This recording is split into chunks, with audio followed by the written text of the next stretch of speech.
Art has the power to say things that society is unable to say. My name is Muhammad Ali, and this is my journey so far.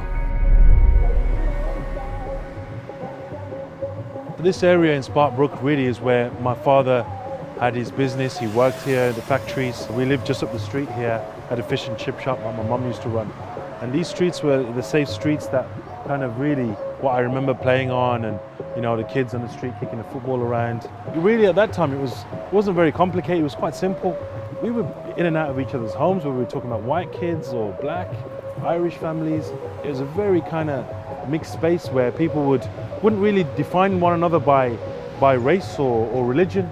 To be honest with you, I don't even remember myself ever referring to myself as someone who was Muslim. You know, I was just a kid growing up. So it was in these very streets that I found my purpose and my voice through art and hip-hop culture. Really, hip-hop culture and discovering that growing up, it was something that empowered us. It empowered us and gave us kind of a doorway into the art world.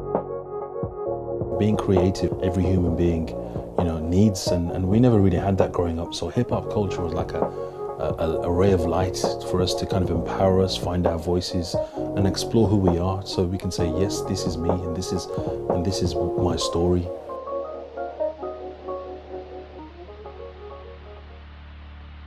It was much later on when I was growing up where I was drawn to my faith as a Muslim, and my newfound passion of my faith, if you like, and kind of that informing my creativity, the art that I was creating, the graffiti, the street art, the paintings I was doing.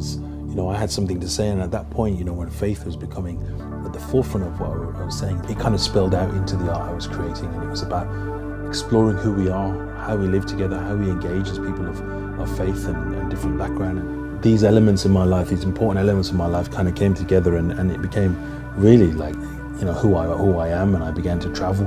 I began to move and learn from different communities, from Johannesburg and, you know, the townships to the ghettos of Los Angeles, you know, and I was traveling and I was learning and seeing how communities grow, or how they actually can be learning from the way people have dealt with certain issues in cities, or how they haven't, and actually coming back and saying, I need to benefit back my own city, I need to give back to my city of Birmingham.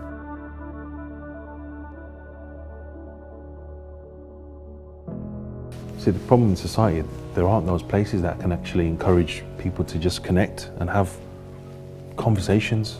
The arts, I feel, is the perfect means of bringing about that uncomfortable conversations that aren't being had in society.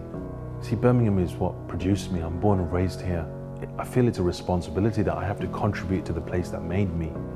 For me, as an artist, or whatever skill I have, you know, whatever it is, it's incumbent upon me to go and deal with issues in my city of Birmingham.